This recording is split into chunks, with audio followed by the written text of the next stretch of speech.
informannya 5, kenapa yang dipilih itu? Nah, kita juga menjelaskan. Kenapa informan yang pertama yang dipilih itu, kita bisa menjelaskan. Nah, semuanya itu ada literatur yang bisa menjawabnya. Sehingga harus bersifat argumentatif. Kemudian bagian selanjutnya analisis, ini adalah dagingnya paper. Ini harus meyakinkan. Jadi buat pembaca yakin bahwa yang dia baca betul-betul sesuai kenyataan, punya dasar data, melalui proses analisis yang hati-hati, dan selanjutnya, dan seterusnya. Nah, kemudian yang terakhir, bagian diskusi, ini adalah moral of the story, ini adalah yang dibawa pulang oleh pembaca, akan memantik pemikiran pembaca. Nah, bagian diskusi, ini sering kali kalau saya menulis, mereview paper, yang saya tolak biasanya, atau yang saya komentari panjang biasanya adalah diskusi yang melupakan teori. Diskusi merupakan penelitian sebelumnya. Jadi diskusi adalah kita satu ingat rumusan masalah, ingat pertanyaan penelitian kita. Kemudian yang kedua, kita membungkus temuan kita dengan teori yang kita sudah tulis di depan, dengan penelitian-penelitian sebelumnya yang sudah kita tulis di depan. Jadi jangan hanya mendiskusikan secara istilahnya apa, subjektif, tanpa komparasi, tanpa menegaskan posisi dari hasil penelitian kita di dalam literatur yang sudah ada. Sebagai contoh, Bapak. Contoh misalnya kita meneliti dan hasilnya A, misalkan. Penelitian ini menghasilkan A, dan A ini itu sejalan dengan teori ini, tetapi tidak bisa dijelaskan dengan teori yang lain. Karena ini. Nah, temuan A ini juga sejalan dengan hasil penelitian sebelumnya. Nah, ini kira-kira cara membingkainya seperti itu. Nah, sehingga ketika orang membaca, dia akan tahu posisi dari paper kita seperti apa. Oh, melengkapi penelitian sebelumnya, bertolak belakang, membatalkan hasil sebelumnya, dan sebagainya. Jadi bagian diskusi ini harus dibungkus dengan teori atau penelitian sebelumnya. Nah, jadi jangan sampai kita membaca paper, setelah membaca bagian teorinya kita gunting, kita buang, kita masih bisa memahami. Artinya apa? Teori kita tidak berguna sama sekali. Jadi teori adalah visual analisis yang kita perkenalkan di depan. Bapak Ibu, kita mulai lebih detail lagi. Mulai dari yang kita baca di depan, judul. Kalau kita punya paper, orang kok membaca judul kita, alhamdulillah juga, Bu Bapak. Karena belum tentu semua orang mau membaca judul tulisan kita. Nah, sehingga judul ini menjadi penting, kita tulis sependek mungkin. Sependek mungkin, tajam, fokus pada kontribusi, dan kalau memungkinkan dibuat seseksi mungkin, catchy. Jadi kadang orang itu ingat judulnya. Ini saya berikan beberapa contoh. Saya punya tulisan sudah agak lama. Ini tahun 2008. Ini 12 tahun yang lalu. Saya tulis dengan kolega-kolega saya. Waktu itu kita membandingkan warnet di Indonesia dan Tanzania. Nah, karena kita menemukan bahwa di Indonesia itu cenderung menggunakan internet untuk yang produktif pada saat itu dibandingkan dengan Tanzania yang cenderung untuk rekreasi. Nah, maka kita punya judul gaming or gaining. Untuk nge-game atau untuk mendapatkan manfaat. Sampai hari ini kalau saya diskusi dengan kawan saya, kita masih ingat itu loh. Paper kita yang judulnya gaming or gaining. Meskipun sudah 12 tahun yang lalu. Atau yang nomor 2. Nomor 2 ini paper dari kawan saya. Suatu saat dia main ke ruangan kerja saya. Kemudian dia bingung. Saya tawarkan sebuah frasa bahwa yang dia ceritakan terkait dengan penggunaan building information modeling dalam bidang konstruksi itu agak semrawut, kira-kira gitu. Nah, kemudian saya punya usulan ke dia, kamu tambah aja dua kata di depannya, unorchestrated symphony, simfoni tanpa orkestrasi.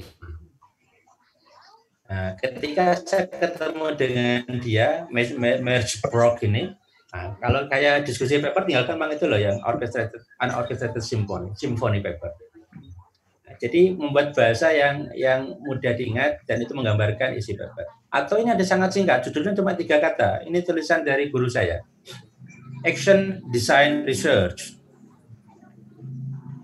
Cuma 3 kata, ADR. Ini semua orang ingat judulnya. Ya. Tapi ada yang menarik, ini paper yang saya tidak pernah ingat judulnya, tapi saya selalu bisa membayangkan judulnya. Nah, saya bayangkan kenapa laki-laki kok banyak tanya, why don't men ever stop to ask for the direction? Kenapa laki-laki banyak tanya? Ini menarik. Jadi judulnya saya ingat, walaupun saya tidak ingat kata per kata. Atau judulnya paper Geoff Walsham dari Cambridge tadi, singkat 3 kata juga, Doing Interpretive Research. Ini contoh. Nah, sehingga kalau kita membuat judul terlalu panjang, kadang kita belum menyelesaikan judulnya, kita sudah malas membacanya. Jadi judul dibuat sesingkat mungkin dan bisa menggambarkan isi dari teori. Nah, ada yang pernah bertanya kepada saya, boleh nggak judul dalam bentuk Kalimantannya? Saya jawab, mengapa tidak? Jadi jawabannya juga Kalimantannya. Jadi boleh saja judul dalam Kalimantannya seperti Gaming Organing, Why Don't Men Ever Stop to Ask for Direction, ini Kalimantannya juga. Nah, cuma dalam tradisi Indonesia ini memang haram Bapak Ibu. Nah, tapi ya kalau Bapak Ibu merasa punya argumen tidak masalah. Saya pernah mencoba menulis pakai Kalimantannya, diterima tuh dalam proposal penelitian di Dikti. Nah, ini bukan masalah judulnya, tapi masalah kita berargumen, masalah kualitas isinya. Kemudian yang kedua Bapak, abstrak. Abstrak ini meskipun di depan, ini bisa kita tulis paling ujung, paling belakang. Dan abstrak ini lagi-lagi bukan pendahuluan. Ini ringkasan, ini khulasoh, ya. Jadi ringkasan betul, ikhtisar. Nah, di sini makanya penting satu bahwa kita menjelaskan tujuan dari penelitian kita, ringkas. Kemudian metode yang digunakan apa, ringkas. Kemudian temuan-temuan pentingnya apa, ringkas. Kemudian kalau ada kesimpulan, kesimpulannya apa, ringkas juga. Biasanya dalam paper itu tidak lebih dari 200 kata. Tapi sekarang muncul juga gaya paper yang terbitan Emerald, itu mereka harus membuatnya dalam subbab-subbab.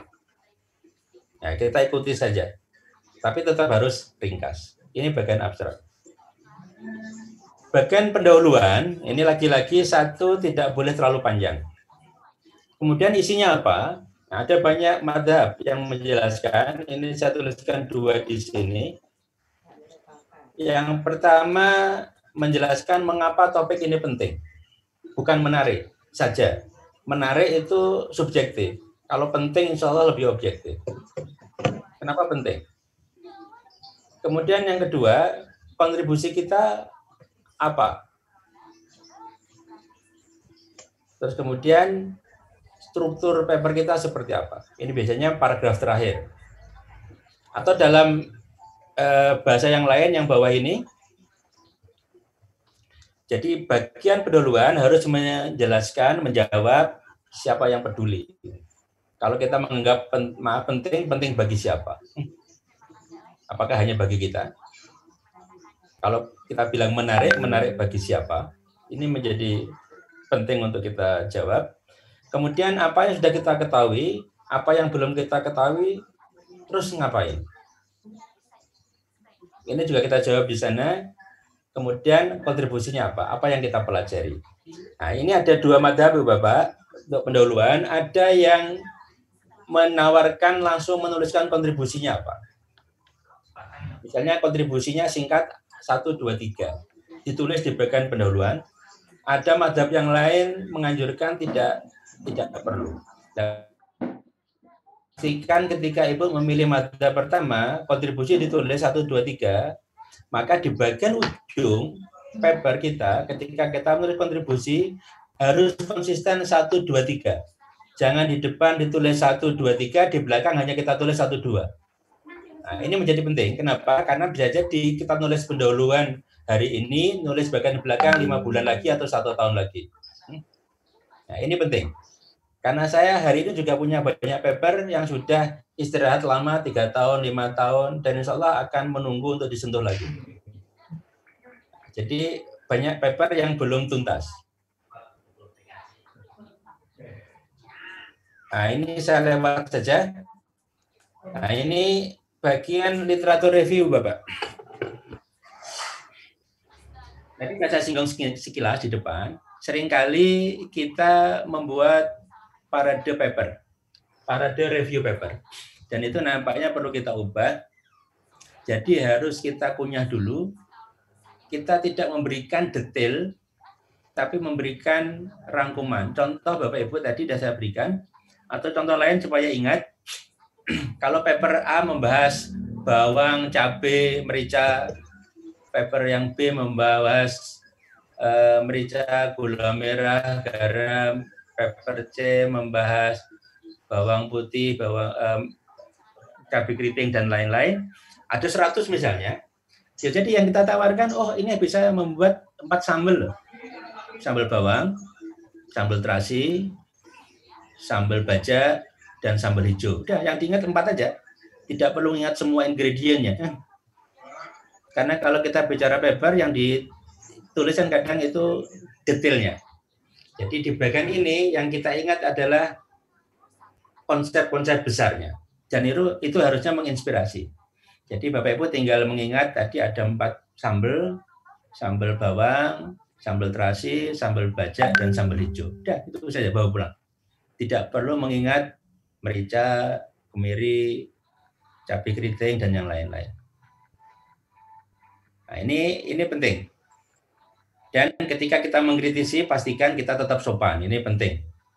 Karena kita juga tidak ingin paper kita diabaikan begitu saja oleh orang lain. Nah, ini contohnya Bapak. Yang atas ini konsep sentrik. Ini sambal hijau, sambal terasi, ada mungkin sambal lagi, sambal bawang. Lah, sambal hijau dibahas oleh peneliti ABC. Sambal terasi diteliti oleh XYZ misalnya. Bukan yang nomor 2. Ini yang sering kita lihat. Jadi paper ini atau peneliti ini membahas konsep ini dan ini, peneliti B membahas konsep yang lain lagi. Jadi kita usahakan, kita upayakan yang atas ini. Memang ini perlu pembacaan yang agak serius, perlu proses sintesis yang memadai. Karena kalau tidak memadai nanti hasil atau konsep yang kita identifikasi juga seringkali tidak komprehensif dan ujungnya biasanya tidak menginspirasi. Kalau tidak menginspirasi itu kira-kira kalau kita sudah baca, kita komentarnya, oh ngomongnya gitu saja ya. Itu kira-kira tidak menginspirasi. Nah, kemudian tadi ada literatur review, ini ada basis teoritis. Pertama, tidak semua disiplin punya tradisi ini. Ini penting. Misalnya kalau ada kawan-kawan dari katakanlah teknik kimia atau teknik elektro, mungkin teori tidak begitu mentradisi di sana. Tapi kalau di sini ada yang dari sistem informasi, dari sosiologi, ilmu komunikasi, manajemen, ada teori di sana. Nah, jadi tiap disiplin punya tradisinya masing-masing. Nah, di sini kita akan menjelaskan lensa theoretical yang akan kita gunakan untuk banyak hal. Satu, bisa untuk membimbing kita dalam mendesain penelitian kita. Data apa yang dikumpulkan, perspektif apa yang harus diambil, dan lain-lain. Selain itu, teori juga bisa membantu kita untuk pisau analisis. Kalau data sudah terkumpul, bagaimana sih kita melakukan sense making, menarasikan, memaknai dari data yang ada. Ini teori bisa membantu kita. Tentu banyak lagi tugas atau manfaat dari teori. Kemudian kita juga bisa menggunakan lebih dari satu teori. Bisa single teori, bisa eklektik. Nah, artinya satu, apapun yang pilihan kita, maka kita harus argumentatif. Kita memilih teori A, maka kita punya argumen. Teori A kenapa dipilih? Dan argumen itu semakin harus lebih kuat lagi ketika teori yang dipilih lebih dari satu. Nah, kalau ada lebih dari satu, pertanyaan saya kepada penulis, kalau saya mereview paper, yang pertama adalah argumennya apa? Kenapa harus lebih dari satu? Dan yang kedua, apakah dua teori atau bahkan tiga teori itu bisa berjalan sejalan atau seiring sejalan? Kenapa Bapak Ibu? Setiap teori itu punya underlying philosophical assumption atau asumsi filosofikal dasar yang itu bisa berbeda-beda. Sebagai contoh, ada teori yang mengatakan manusia itu rasional. Pilihan-pilihannya rasional. Kemudian ada juga teori yang mengatakan manusia tidak rasional. Kalau basis filosofinya berbeda, maka akan sangat sulit kedua teori itu bisa digabungkan. Nah, jadi pastikan kita ketika memilih lebih dari suatu teori, kita paham basis asumsi filosofisnya. Sehingga memang teori itu bisa berjalan seiring. Nah, kemudian yang selanjutnya Bapak Ibu, bagian metodologi. Tadi sudah saya singgung sekilas. Kalau kita menulis bagian metodologi buruk, insya Allah paper kita langsung ditolak. Tetapi kalau kita menulis bagian metodologinya bagus, bukan jaminan diterima. Tetapi minimal kita punya kans, punya peluang untuk diterima. Nah, sehingga bagian ini harus memang ditulis dengan hati-hati, dengan detail, terutama untuk jurnal. Kalau untuk konferensi, biasanya ruangnya sangat terbatas. Kita punya ruang katakanlah cuma setengah halaman atau satu halaman. Kalau jurnal bisa lebih panjang. Nah, ini penting. Jadi bagian ini harus ditulis secara detail dan transparan serta argumentatif. Nah, bagian metodologi ini ada minimal dua bagian, minimal kalau kita ringkas. Yang satu adalah bagian pengumpulan data, yang kedua bagian analisis data. Tentu saja bisa kita detailkan. Riset settingnya seperti apa, kalau kita harus ke lapangan misalnya, prosedurnya seperti apa, kenapa kita memilih seperti itu, bagaimana instrumennya dikembangkan, dan lain-lain ada di sini. Kalau kita menganalisis data, tekniknya bagaimana kita tuliskan, mengapa teknik itu dipilih, proses kerjanya seperti apa. Nah, ada yang sering saya temukan ketika mereview paper, yang itu memberikan catatan panjang adalah, ketika kita menulis paper, entah itu untuk konferensi atau jurnal, bagian metodologi ini isinya bukan rencana. Rencana itu ada di proposal. Bagian ini adalah bagian laporan dari apa yang sudah kita lakukan. Jadi kalau misalnya kita melakukan survei, responden kita 200 misalnya, karakteristik dari responden bisa kita tuliskan di sini. Kalau kita melakukan wawancara misalnya dengan 10 informan, kita bisa tuliskan di sini. 10 informan siapa, setiap informasi tentang apa, berapa lama, dan sebagainya. Jadi bagian ini bukan bagian rencana, tapi laporan dari pelaksanaan yang sudah kita jalankan. Nah, ini jangan ada jebakan bahwa bagian ini adalah bagian rencana. Dan di sini misalnya ada coding strategi, ini untuk yang kualitatif, ada sense making strategi, ini yang kualitatif. Kemudian bagian data empiris dan analisis, Bapak, ada baiknya ketika kita menjelaskan dalam paper kita mulai dari gambaran besar sebelum masuk ke yang detail. Sehingga jangan sampai kita menyiksa pembaca langsung disuguhi yang detail. Jadi kalau kita mau cerita sambal, ya cerita sambal bajak dulu, kemudian komponennya ini loh, cara membuatnya ini. Kemudian ketika studi kita itu kualitatif, maka kita juga dianjurkan dengan sangat untuk memperkuat kesimpulan klaim kita yang kita tulis dalam paper kita dengan citasi-citasi dari hasil wawancara. Dan pastikan di sini jika memungkinkan dan saya yakin bisa diupayakan, buatlah tabel, buatlah gambar yang itu bisa membantu pembaca memahami. Tetapi ketika membuat tabel atau gambar, pastikan bahwa setiap gambar dan setiap tabel itu bisa menjelaskan dirinya sendiri. Atau dalam bahasa Inggrisnya self-explaining. Jadi jangan sampai kalau gambar itu dicopot, kemudian kita harus membaca teksnya semua.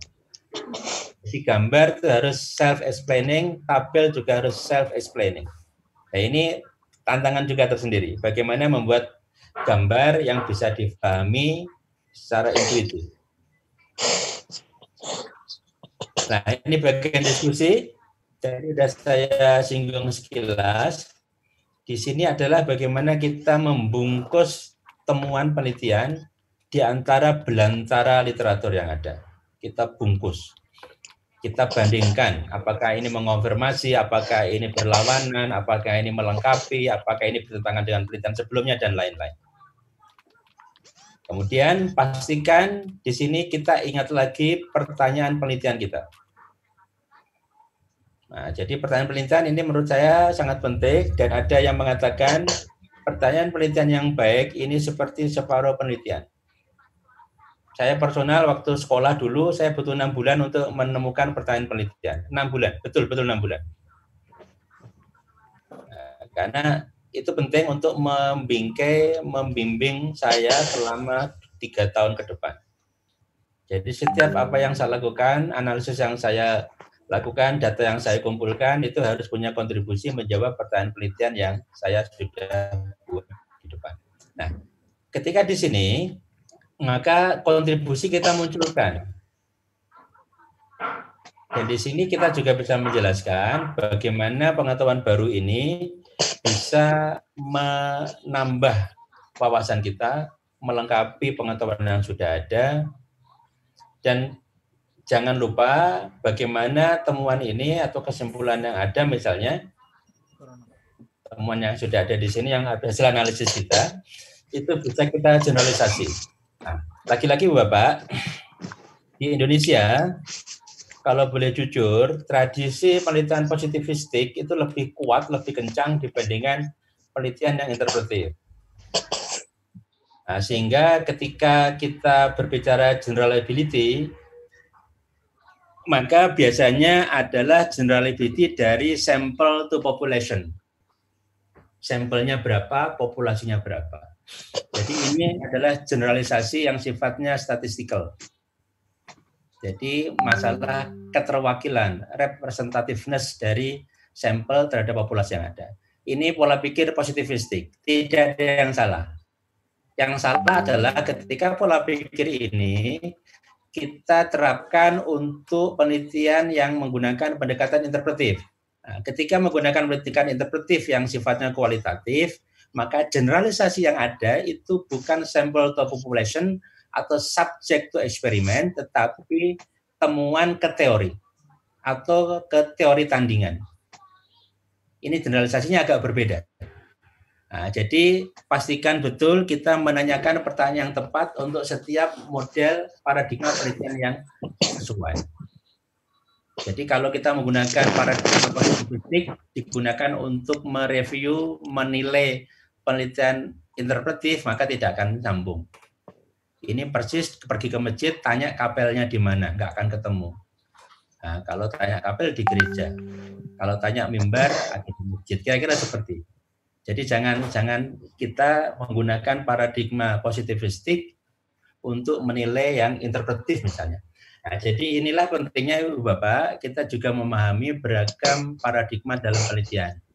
Nah, sehingga bisa jadi dalam penelitian interpretif, respondennya atau informannya hanya 5, kasusnya hanya 1, tapi kita bisa mengeneralisasi. Karena dari temuan ke teori. Nah, kalau kita komentar hanya 5 kenapa? Hanya 1 kasus kenapa bisa generalisasi? Itu betul untuk mazhab positivistik, bukan untuk interpretif. Nah, ini tambahan catatan. Nah, ketika kita menulis bagian ujung kesimpulan, ini bisa berisi dari bermacam-macam hal yang sudah kita bahas. Pastikan tidak menuliskan apa yang tidak pernah kita bahas sebelumnya. Jadi di analisis tidak pernah ada, tiba-tiba muncul di kesimpulan. Itu kadang juga saya temukan ketika mereview. Kalau memang harus ada, maka di analisis di bagian depan itu juga harus muncul. Bagian diskusi harus muncul. Nah, di sini bisa berisi ringkasan. Kemudian di sini inferensi bisa kita lakukan. Nah, kalau kita punya spekulasi yang menjelaskan temuan-temuan yang belum punya penjelas, kita bisa masukkan di sini juga. Kemudian ada keterbatasan penelitian kita tulis. Keterbatasan di sini seringkali juga ini ada masalah. Keterbatasan yang terkait dengan penelitian yang kita lakukan. Bukan tiba-tiba menyangkut penelitian yang lain. Karena ini biasanya terkait dengan saran kita untuk penelitian lanjutan. Terbatasnya di sini, sarannya seperti itu. Nah, sering saya temukan misalnya punya saran tetapi tidak ada hubungannya dengan penelitian itu. Jadi tiba-tiba hal yang lain dimasukkan. Nah, kemudian tidak kalah penting adalah implikasi. Implikasinya apa? Baik secara praktik maupun secara konseptual. Ini kita bisa tuliskan di bagian konklusi, Ibu Bapak. Nah, referensi Bapak Ibu bisa belajar. Kalau Bapak Ibu termasuk saya orang yang pemalas, maka bisa gunakan reference manager. Tapi kalau Bapak Ibu merasa senggang waktunya, bisa secara manual. Nah, ini monggo pilihan-pilihannya. Karena kalau tidak pakai reference manager, biasanya waktu kita bisa habis seharian hanya untuk memperbaiki. Nah, ini pilihan-pilihannya. Ini bukan masalah hal haram, ini masalah kesepakatan, masalah konsistensi. Nah, ini saya lewat saja. Nah, sebelum dilanjutkan, kalau ada yang mau menyanggah, melengkapi, monggo Ibu Bapak. Saya unmute semuanya. Ini Rama itu gratis ini. Nah, ini apakah ada yang mau dikomentari? Belum. Ini paling tidak kalau itu kita menuliskan 9 paling tidak itu loh Pak. Maksudnya ini dikasih ini cuma. Tanya lagi ini nggak ada Pak. Nah itu Pak totalnya itu loh 36. Yang dihemat sekian ini loh. Kalau hemat itu Bagi semuanya. Baik, mohon izin melanjutkan Bapak. Nanti bisa kita taruh di ujung.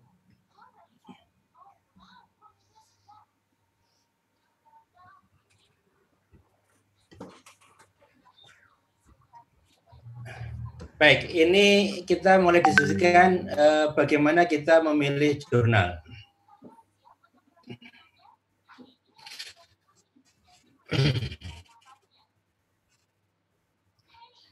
Ada beberapa indikator, Ibu Bapak. Yang pertama adalah sitasinya. Jurnal yang baik biasanya disitasi oleh banyak orang dan mempunyai impact factor yang tinggi. Nah, ini Bapak Ibu kalau mau melihat misalnya bisa lewat Simago, di sana ada H-index untuk jurnal. Itu menunjukkan sitasinya. Jadi H-index itu menunjukkan kira-kira gini. Kalau H-index-nya itu 1, maka rata-rata paper yang diterbitkan oleh jurnal tersebut dalam 2 tahun terakhir disitasi orang sekali. Jadi kalau ada jurnal memberikan 100 paper dalam 2 tahun dan jumlah citasinya selama 2 tahun itu 100, maka H-index-nya 1. Tapi kalau yang disitasi dari 100 paper tadi ada 200 citasi, maka H-index-nya 2. Nah, kira-kira gitu. Jadi semakin banyak disitasi, insya Allah kualitas jurnalnya semakin bagus. Kemudian Bapak Ibu yang punya komunitas, terutama internasional, dan juga tentu saja nasional, ini punya daftar biasanya punya daftar. Mana jurnal yang baik, mana yang jurnal yang direkomendasikan, mana yang termasuk top basket jurnal dan sebagainya, itu ada. Misalnya di bidang saya, sistem informasi itu ada 8. Jadi kalau saya punya tulisan masuk salah satu dari 8, insya Allah kalau saya ketemu di konferensi internasional, kawan-kawan saya akan ingat saya. Oh, saya baca paper kamu loh di jurnal ini loh. Dan saya sering beberapa kali ketemu orang, salaman, kenalan sebelum wabah COVID. Komentarnya pertama, oh saya barusan baca paper kamu di jurnal ini. Kenapa? Karena jurnal yang itu termasuk jurnal yang di ranking tinggi oleh komunitas. Kemudian indikasi lain adalah jurnal yang diindeks oleh institusi yang reputable, seperti Thomson Reuters, Elsevier, Scopus, dan lain-lain. Ini indikator. Jadi lagi-lagi saya menulisnya indikatif, Bapak. Scopus misalnya, saya punya pendapat personal, tidak semua paper yang diindeks Scopus itu bagus. Dan tidak semua paper yang tidak diindeks Scopus itu jelek. Itu pendapat personal saya. Nah, sehingga nampaknya menjadi penting untuk melihat kualitas paper dari setiap papernya. Kemudian indikasi yang lain adalah penerbitnya. Misalnya Sage, Elsevier, kemudian Taylor and Francis, itu contoh penerbit yang baik misalnya. Atau Emerald sekarang. Tapi banyak juga ada ribuan penerbit yang abal-abal. Itu juga ada, hati-hati. Kemudian yang penting Bapak, ketika Bapak Ibu memilih jurnal, pastikan bahwa orang-orang yang mengelola, orang-orang yang baik hati, tidak dibayar tapi punya komitmen tinggi itu memang orang yang dikenal di bidangnya. Saya pernah menemukan misalkan sebuah konferensi, saya coba lacak, ada yang mengajukan anggaran untuk pergi ke sana. Saya cek komitinya, ternyata banyak yang abal-abal. Orang tersebut tidak pernah ada di dunia ini. Ada nama, ada institusi, abal-abal juga, bidangnya juga abal-abal. Itu sekarang sering terjadi, Bapak. Jadi hati-hati. Jadi hati-hati sekali. Bahkan ada kasus sudah datang ke sebuah konferensi, ternyata di sana tidak ada apa-apa. Itu juga ada. Nah, sehingga kalau kita memilih jurnal atau konferensi sekalipun, pastikan orang-orang yang terlibat di sana adalah orang-orang yang memang betul punya passion, punya komitmen yang tinggi di bidangnya. Nah, pertanyaannya Ibu Bapak, kita akan menjangkau mengirim paper kita langsung ke jurnal yang kelasnya bagus, atau QA, Q1 misalnya, atau mulai dari Q3 atau Q4. Ada 2 madhab. Madhab yang konvensional bertahap lah dari bawah. Karena kan ada anak tangga yang harus dilewati pelan-pelan. Dari Q4, Q3, Q2, Q1, dan lain-lain, tinggi. Tapi madhab yang satu mengatakan, kalau bisa langsung ke yang tinggi. Nah, madhab yang kedua ini punya argumen. Kalau kita mengirim ke jurnal yang tinggi kualitasnya, maka kualitas dari reviewnya juga akan sangat bagus. Kualitas dari reviewnya akan sangat bagus, dan itu bisa menjadi balikan yang sangat berkualitas untuk memperbaiki paper kita. Nah, ini ada pilihan-pilihannya. Nah, monggo Bapak Ibu tinggal pilih kira-kira penganut madhab yang mana.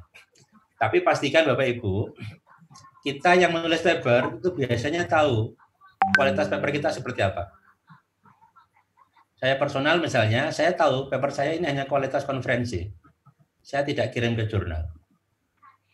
Saya tahu bahwa kualitas saya ini tidak mungkin diterima di jurnal kelas A.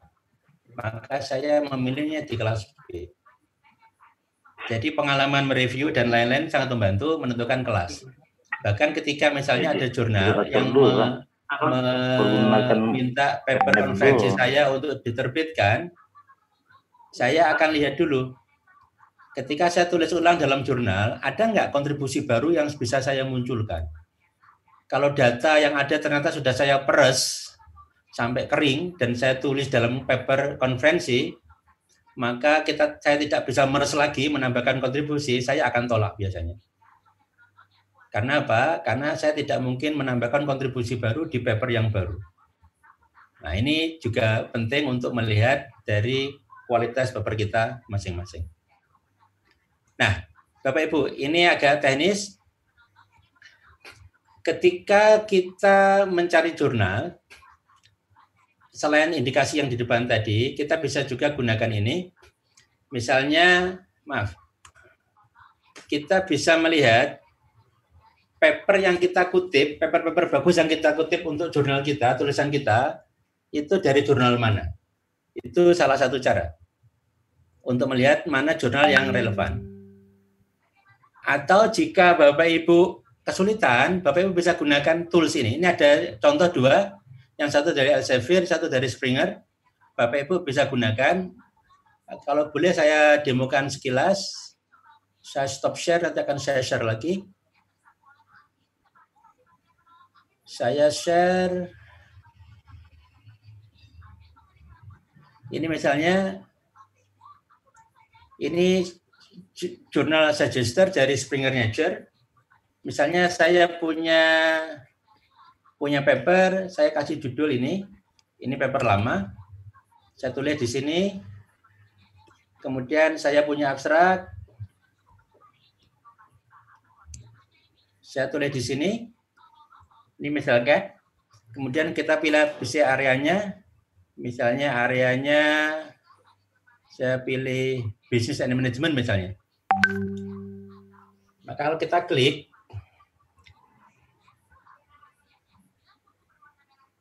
kita punya rekomendasi. Oh, paper tersebut itu cocok loh untuk dimasukkan ke Asia Pacific Journal of Management. Nah, ini ada statistikannya. Karena ini semuanya terbitan Springer, maka dia tahu ternyata jurnal ini keputusan pertama ketika dikirim itu sekitar 1 bulan, kemudian acceptance rate-nya 8. Kalau yang ngirim 100 ya yang tertawa, yang senyum syukuran 8, yang 92 merevisi, kira-kira gitu. Kemudian bisa juga di sini Journal of International Entrepreneurship. Ini sekitar 3 bulan baru dapat jawaban awal. Acceptance rate-nya lumayan, 16%. 16%. Kalau ada 100 paper yang dikirim, yang diterima hanya 16. Dan yang lain-lain. Ini contoh. Ini ada yang agak longgar misalnya. Journal of Innovation and Entrepreneurship. Waktu yang dibutuhkan untuk dapat keputusan pertama 74 hari. Ini berarti 2 bulan lebih. Yang diterima 38%. Nah, ini contoh Bapak Ibu.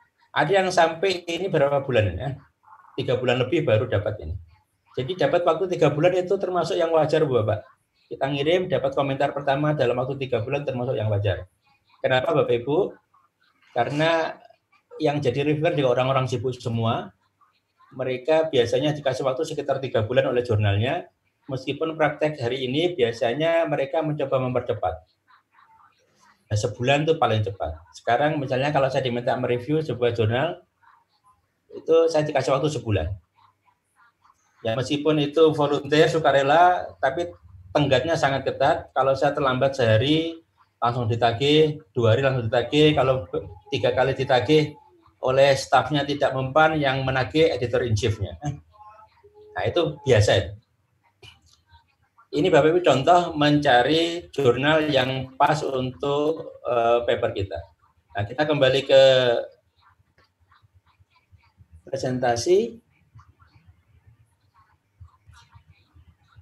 Kemudian ada baiknya juga Bapak Ibu cara yang lain melihat di Scopus, Elsevier, Springer, Taylor & Francis, Emerald Group Publishing, Shimaguchi, dan lain-lain. Ini bisa untuk mencari jurnal yang kita anggap tepat untuk paper kita.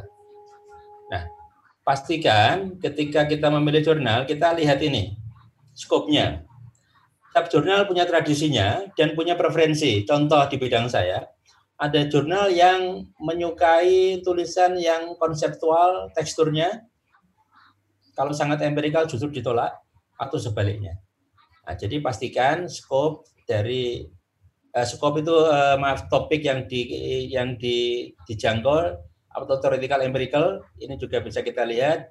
Ada yang spesifik, ada yang special issues, ada yang reguler, kita bisa lihat. Nah, jadi pastikan kita memilih jurnal yang mungkin, sangat mungkin cocok untuk tulisan kita. Ketika kita tidak yakin, Bapak Ibu, ada peluang sebetulnya, ini kadang saya lakukan, saya kirim email ke editornya, kemudian saya jelaskan sekilas paper saya dilampiri abstrak, kemudian minta pendapat, kira-kira cocok nggak untuk jurnal kamu? Nah, itu biasanya kita bisa dapat balasan yang cepat ketika kita kenal dengan editor in chief. Nah, tapi lagi-lagi Bapak, ini yang kadang beredar di Indonesia, saya juga nggak tahu dari mana isunya. Meskipun ada unsur politis dalam penerbitan, review dan sebagainya, tapi yang saya tahu sekarang banyak jurnal, hampir sebagian besar itu entah itu single blind atau double blind. Single blind itu artinya penulis tidak tahu siapa yang mereview, tapi yang reviewer tahu siapa penulisnya. Dan itu akhirnya juga bisa dimunculkan ketika sudah terbit kalau mau. Sebagai contoh, saya sekitar sebulan lalu resign dari senior editor di salah satu jurnal, Citi Informasi, KAIS. Saya menjadi senior editor dan ketika ada paper masuk, dikirim ke saya, tugas saya adalah mengirimkan paper tersebut setelah saya baca, dan itu dianggap layak, saya kirimkan ke 2 orang reviewer. Reviewer tahu siapa penulisnya, karena single blind, dan ketika sudah masuk, maka saya menulis ke editor in chief atau pimret, yang mengusulkan, yang mengumumkan adalah pimretnya, bukan senior editor.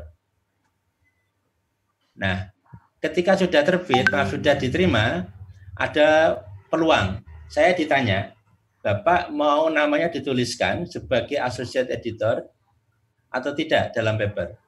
Saya bisa memilih, ditulis dengan nama saya atau nanti ditulis bahwa senior editor atau associate editor memilih untuk tidak dituliskan namanya. Nah, itu ada pilihan-pilihan seperti itu dalam proses. Meskipun hari ini banyak diskusi juga di bidang saya menginginkan adanya open reviewing proses. Yang mereview tahu yang menulis tahu yang mereview. Tapi nampaknya belum menjadi praktek lazim. Karena apa? Karena di sini ada relasi kuasa. Saya misalnya mereview paper yang ditulis oleh orang yang saya hormati, yang terkenal di bidangnya, tentu saya akan merasa terintimidasi misalnya, kalau saya harus menolak. Dan sebaliknya. Jadi memang ada plus minusnya, Bu Bapak. Nah, ketika mengirimkan paper kita, pertama pelajari paket informasi yang diberikan, jangan malas dan jangan ignoran. Ini selalu ada setiap jurnal yang baik. Nah, kemudian ikuti gaya setiap jurnal. Ada bahasanya, apakah milih British English atau American English atau yang lain. Ada yang mungkin indifferent, apapun boleh. Panjangnya, pastikan juga kalau jurnal mengatakan panjangnya 7.000 kata, ya 7.000 kata, plus minus sedikit lah. Tapi jangan kemudian kita ignoran ngirim 10.000, itu namanya tidak menghargai. Kemudian apakah panjang itu termasuk referensi, tabel, gambar atau tidak? Itu sebetulnya ada di sana. Kemudian struktur dari papernya seperti apa, ada juga panduannya, abstraknya seperti apa, ada editing style-nya ada. Silakan diikuti, dipelajari dan diikuti. Dan ini kalau kita ikuti, insya Allah, satu, kita menghargai kolega kita. Yang kedua, kemungkinan ditolak di awal bisa kita hindari. Nah, kemudian ini Bu Bapak lanjutannya. Sekarang nampaknya hampir semua jurnal menggunakan sistem submisi online. Ada yang Scholar One misalkan atau manuskrip sentral, ada yang mungkin spesifik, ada yang OJS dan lain-lain.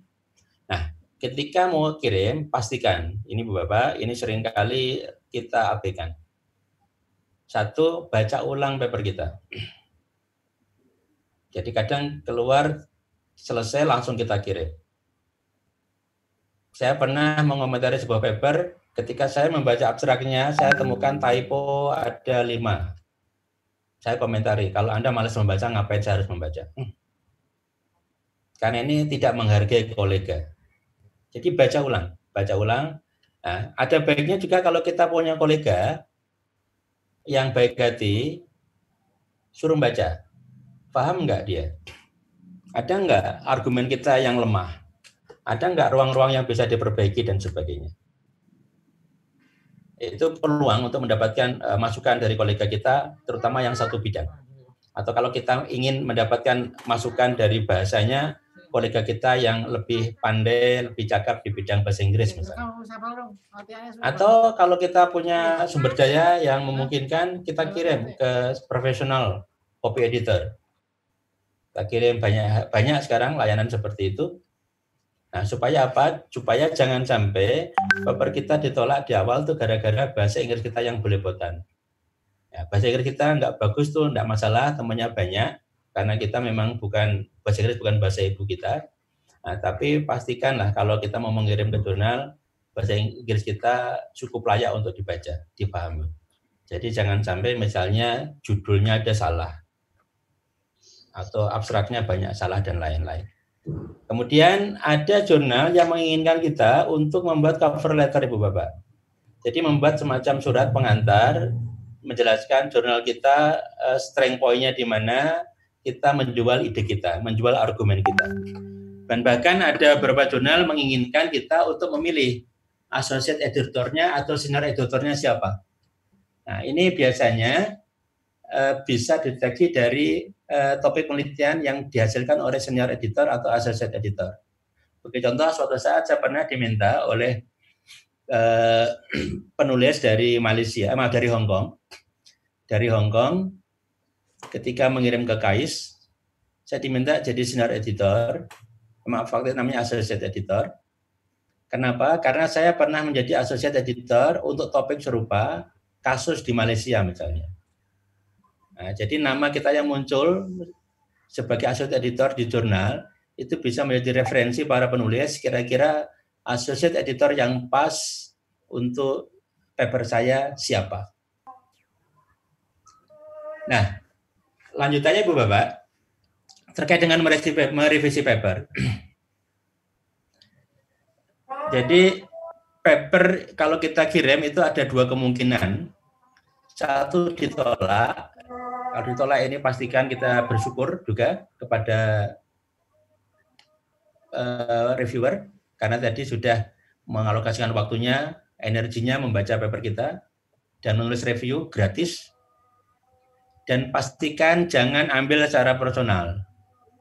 Jadi jangan bahasa Jawanya itu keloro-loro atau bahasa Indonesianya apa ya, sakit hati. Sampai di sini kira-kira gitu. Nah, yang ditolak itu papernya Bapak Ibu, bukan Ibu Bapak. Jadi yang ditolak itu papernya. Nah, kalau belum siap membaca reviewnya, jangan baca dulu. Dibiarkan dulu beberapa hari. Karena nggak semua orang langsung siap membaca di awal. Mungkin dibaca subjek dari emailnya ditolak, dibukanya mungkin 2 hari kemudian, kalau memang belum siap. Karena nggak semua orang itu siap. Kemudian ada juga yang, nah ini yang kedua, non-rejected, artinya belum tentu diterima juga, tapi tidak ditolak. Atau diterima dengan revisi mayor. Lagi-lagi bersyukur pada reviewer, terima kasih. Ini artinya apa? Paper kita masih berhak mendapatkan kerja keras. Nah, tapi sisi baiknya adalah paper kita punya potensial untuk ditingkatkan kualitasnya.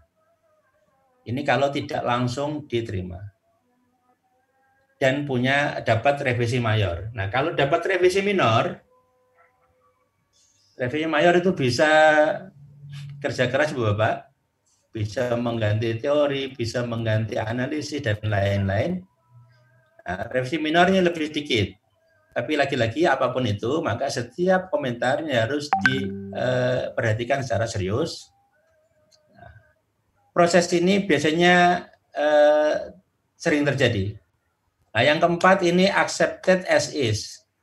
Nah, ini saya katakan tadi. Kalau kita punya paper, kita kirim, habis subuh kok maghrib keterima, ini hati-hati. Ini papernya yang luar biasa atau jurnalnya bermasalah. Nah, biasanya yang kedua, jurnalnya yang bermasalah atau konferensinya bermasalah. Dan untuk konferensi, biasanya reviewnya single round. Kalau jurnal, biasanya multiple round. Kita tidak tahu berapa ronde. Bisa 2, bisa 3, bisa 4, bisa 5. Nah, ini artinya sebelum paper kita ditolak, itu artinya kita masih punya ide yang harus kita jaga, tetap hidup.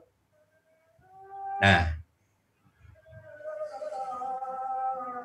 ini Bapak Ibu, ketika merevisi, baca komentarnya, jangan baper, kemudian perhatikan hati-hati, jalankan secara serius dan tepat waktu, kemudian ringkas revisinya dalam laporan, kemudian tetap berkomunikasi dengan editor jika dibutuhkan. Sebagai contoh, paper kita direview oleh 2 orang, yang satu ingin bagian A diubah, yang satu ingin bagian B diubah. Maka kita akan bisa minta komentar dari editor in chief, kira-kira kita harusnya bagaimana? Karena ada 2 review yang bertolak belakang. Atau misalkan yang satu ingin memperpendek, yang satu ingin perpanjang. Atau ada yang ingin kita menambahkan sesuatu tapi panjangnya sudah maksimal. Nah, itu bisa negosiasi dengan editor. Nah, ini saya akan berikan contoh Ibu Bapak, contoh laporan revisi. Saya sudah siapkan tadi beberapa.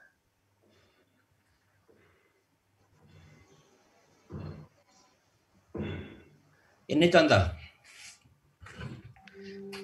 Saya punya paper judulnya ini. Nah, ini direview oleh 2 reviewer. Nah, reviewer 1 ini saya ringkas. Ini ada 3 komentar. Dan kemudian ini respon kita. Respon saya saat itu. Kita jelaskan. Reviewer 2 ada banyak komentar. Kita respon satu persatu. Ibu Bapak, tidak semua komentar reviewer harus kita terima. Kita boleh menolak, tapi dengan argumen. Jadi tidak harus kita terima, tapi dengan segala risikonya. Nah, risikonya bisa jadi ditolak juga. Tapi kan seringkali kita merasa tidak nyaman, tidak punya datanya, harus kerja ulang dan lain-lain, sehingga kita memilih untuk tidak sepakat dengan reviewernya. Ada contoh lain saya berikan.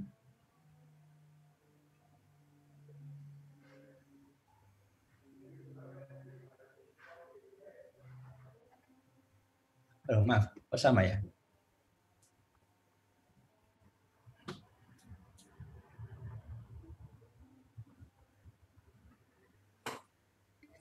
Oh maaf, ini ada yang sama. Ya kira-kira demikian Ibu Bapak. Contoh dari revision report yang saya punya. Nah ini kalau mengirimkan ulang ya kirimkan papernya dengan laporannya, berdoa Bismillah atas nama Tuhan. Kemudian jangan lupa menulis paper yang lain. Jangan dibiasakan satu waktu kita punya 1 paper. Jadi biasakan kita mengisi pipeline itu dengan paper terus, karena kita tidak tahu mana paper yang akan menetas. Nah, sehingga kita setiap saat punya paper banyak yang direview orang, kita juga kalau bisa membantu komunitas akademik menjadi reviewer juga.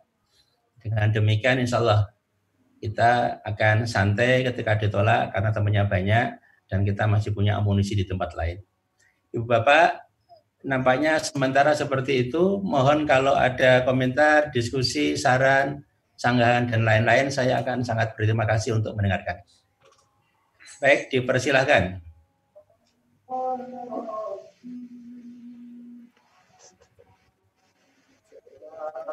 Kita masih punya waktu 20 menitan, 15 menitan, Bapak.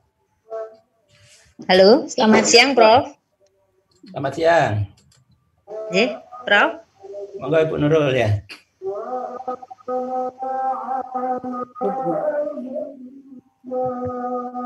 Monggo Ibu Nurul. Halo, maaf Ya, bukan saya. Ya. Belum, bukan saya. Oh belum. Saya Prof. Katrin. Bu Katarina, monggo Bu Katarina. Ya, monggo Bu. Terima kasih. Saya mau tanya yang terakhir dulu, yang tadi terkait dengan submit hasil revisi. Itu kalau kita mau submit lagi, sebetulnya perlu mensubmit file yang ada komentarnya, atau hanya tadi seperti yang Prof tadi sampaikan, ada analisisnya mengapa saya begini, mengapa alasannya begini. Itu yang pertama. Yang kedua, saya ada 2 pertanyaan. Yang kedua, kalau kita mau menuju jurnal tertentu, apakah betul kalau sebaiknya kita menggunakan referensi-referensi atau sitasi-sitasi dari jurnal tersebut? Itu dulu, Prof. Matur nuwun. Baik, terima kasih Bu Katrina. Jadi yang pertama yang kita kirim, satu adalah paper yang sudah kita revisi. Yang kedua adalah laporan revisinya atau revision reportnya tadi. Karena paper yang lama sudah ada di sistem. Dan saya juga nggak yakin reviewer akan sempat membaca lagi yang lama.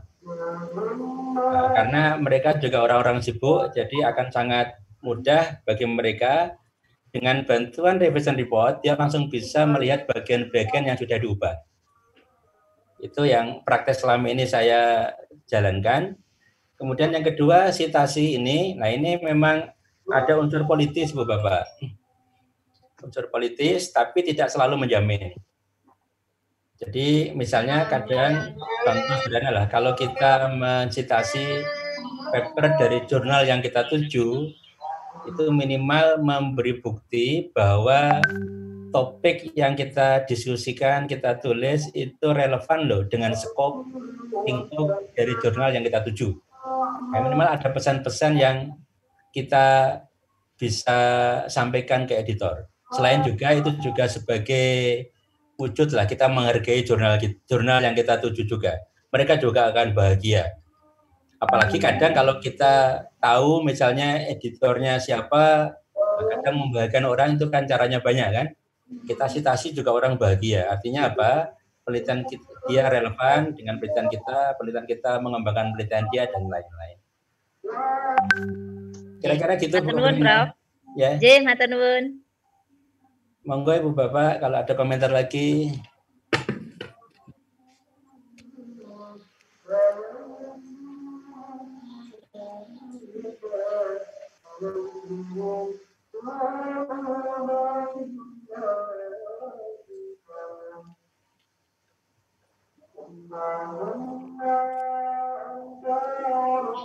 Monggo ada Ibu Bapak? Ya, halo Prof. Ya, monggo Pak Abdurrahman ya. Iya. Saya mau tanya Prof, kalau misalnya kita mengirimkan yang revisi ya Prof, apakah perlu ada surat pengantar lagi? Kemudian apakah perlu ada bahasa-bahasa khusus gitu yang ya artinya bisa dikasih contoh, ada kata-kata, karena saya pernah dengar kalau kata-katanya kurang pas dia malah akan nggak respon gitu. Gimana Prof? Ya, oke.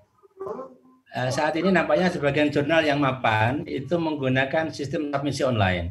Oke. Nah, dan di sana itu biasanya ada field yang bisa kita isi. Nah, ada misalnya tadi kita kirim ulang papernya, kemudian ada field yang bisa kita isi dengan cover letter baru misalnya, atau revision report baru, itu bisa kita munculkan di sana. Oh iya. Ya, nampaknya kalau dengan cara seperti itu kita tinggal mengikuti workflow yang sudah ada. Oke. Dan sekarang nampaknya mengirim jurnal dalam bentuk kertas sudah sangat jarang. Oke. Selain sangat mahal sekarang. Ya. Oke. Kira-kira gitu Pak. Terima kasih Prof. Ya. Assalamualaikum Prof. Monggo Mas Alfa. Iya. Mau nanya Prof, ini dengan matur suwun ini kesempatannya. Ya. Pertanyaannya kaitannya dengan proofreading, Prof. Dengan? Proofreading. Oke, Ini kan proofreading. ada sistem yang sebagai alat bantu untuk membantu mengecek bahasa. Ya. Itu ada rekomendasi khusus tidak untuk proofreadernya? Ya. Lalu yang kedua, apakah ada kemungkinan kebocoran ide nggak kaitannya dengan pengiriman ke proofreader? Terima kasih, Prof. Baik, terima kasih Mas Alfa. Nampaknya sekarang banyak layanan yang bisa kita gunakan. Salah satunya, ini nggak menyebut merek ya. Salah satunya misalnya Scribendi. Scribendi itu sering saya gunakan. Di sana menariknya adalah ada tingkatan layanan yang berbeda. Kalau kita merasa paper kita sudah cukup bagus, maka cukup dengan layanan proofreading. Maka revisi yang akan dilakukan minimal. Tetapi ada layanan lebih galak lagi, yaitu copy editing. Nah, kalau copy editing, maka revisi yang mungkin dilakukan oleh copy editor itu sangat dalam.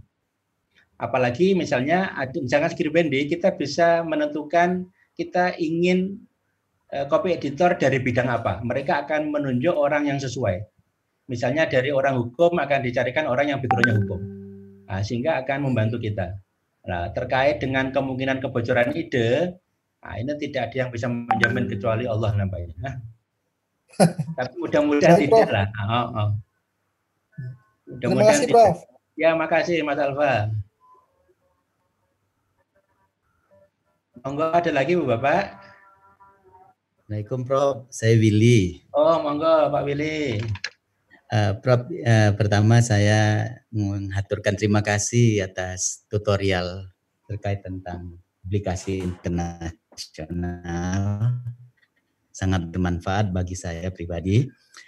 Pertanyaan saya Prof, yang pertama, kiat untuk saya sebagai pemula biar publish di jurnal internasional itu bagaimana Prof? Yang selanjutnya adalah pengalaman Prof Pathul, itu jurnal internasional apa ya pertama kali publish? Terima kasih Prof. Ya, makasih Pak Willy. Pertama tadi saya sampaikan untuk membuat paper yang bagus dimulai dari penelitian yang bagus. Nah, jadi memang harus ada penelitian dulu yang bagus. Nah, kalau kita belum punya, kita bisa buat. Nah, penelitian yang bagus tadi ada 4 indikator yang saya buat. Yang pertama relevan secara praktik. Kemudian yang kedua itu berdasar teori yang kuat. Yang ketiga secara metodologi juga didesain hati-hati. Yang tidak kalah penting dieksekusi dengan seksama juga. Nah, sehingga pastikan bahwa penelitian tersebut punya kontribusi yang baru. Jadi itu yang pertama. Kemudian ada satu yang tadi belum saya sampaikan, strategi yang lain, Bapak Ibu, terutama yang masih muda, yang belum punya pengalaman, ada baiknya juga menggandeng partner, mentor, menulis bareng. Nah, kalau itu bisa juga menarik untuk dilakukan. Nah, tetapi pastikan kalau ada lebih dari 1 atau 2 orang menulis, pastikan semuanya punya kontribusi. Jangan hanya nampang namanya saja. Baik. Nah, pengalaman saya dengan pembimbing, kadang namanya muncul, kadang tidak. Karena kalau dia merasa tidak punya kontribusi, hanya sebagai pembimbing komentari, maka namanya tidak mau dituliskan. Tapi ada juga di tempat lain, meskipun hanya komentari pun minta namanya ditulis nomor pertama lagi, itu juga ada. Nah, sama orang punya preferensinya masing-masing. Kita hargai saja. Kemudian yang kedua, pertanyaan personal tadi saya jawab. Nampaknya seingat saya publikasi internasional terindeks Scopus, kalau dikatakan seperti itu, pertama kali itu 15 tahun yang lalu. Tahun 2005. Kalau di UI nampaknya itu yang pertama kali diindeks lah. 2005 itu yang paling tua. Dan itu saya tulis dengan 2 kolega saya, Profesor Sten Christiansen dan Bjorn Verhoeven. Waktu itu saya masih S2. Nah, Dan saya sampai hari ini nampaknya belum pernah bayar untuk publikasi jurnal. Jadi tidak berbayar. Elsevier, Sage, kemudian Emerald, Taylor and Francis itu tidak berbayar. Biasanya yang berbayar itu alasannya adalah untuk open access. Nah, sehingga kalau Bapak Ibu merasa punya hambatan untuk membayar, pilih yang tidak open access. Itu tidak berbayar sepeser pun. Karena saya sudah 15 tahun tidak pernah membayar sepeser pun. Gitu kira-kira Pak Willy, mudah-mudahan bermanfaat. Terima kasih Prof. Ya. Izin Prof. Ya. Pak Edi Prof. Oh, Pak Edi, monggo Pak Edi. Kaitannya dengan masalah orisinilitas dari penelitian kita Prof. Jadi kalau masuk di jurnal internasional kadang-kadang kan waktunya lama. Betul. Ya. Nah, di mana kita menjamin bahwa yang kita tulis itu nanti tidak ada publikasi yang lain yang kira-kira mirip dalam ring waktu yang saat kita menunggu itu, Bro. Terima kasih. Betul ya. Itu tantangan karena jurnal itu prosesnya lama, maka memang potensi masalah itu muncul. Itu juga sudah menjadi diskusi di banyak kalangan. Tetapi nampaknya kasus seperti itu tidak banyak lah. Artinya gini, minimal saya selama ini tidak pernah menemukan di bidang saya, waktu paper saya sendiri. Ya memang ada kasus juga di tempat lain, itu menarik kasusnya. Jadi ada seseorang kawan mengirim ke jurnal, ternyata papernya itu sudah terbit. Dibagi menjadi 2 oleh seseorang. Dan ini mau diproses ini ya. Mau diproses. Jadi paper yang dikirimkan ke sebuah jurnal itu masih dalam review, tetapi sudah diterbit di jurnal lain, dan paper tadi dipecah menjadi 2 paper.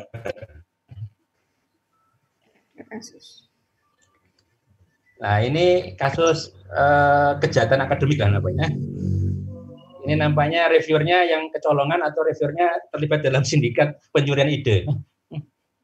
Tapi memang yang sampaikan Pak Edi tadi sangat mungkin, cuma ini tergantung dari disiplinnya. Ada disiplin yang berkembangnya sangat pesat, baru merem seminggu udah ganti kira-kira seperti itu. Ada disiplin yang katakanlah tidak sangat cepat berkembangnya. Terima kasih Pak Edi sudah memunculkan isu ini dalam diskusi. Ya. Terima kasih Prof. Ya. Ada lagi Bapak? Ada 6 menit lagi. Oh, Bu Farida. Assalamualaikum, Prof. Monggo Ibu. Dari chat banyak yang meminta filenya, apakah bisa, Prof? Oke, nanti saya bagi saja. Nanti ini saya rekamannya saya unggah di YouTube aja ya. Oh ya. Ya. Terima kasih itu saja, Prof. Ya, terima kasih.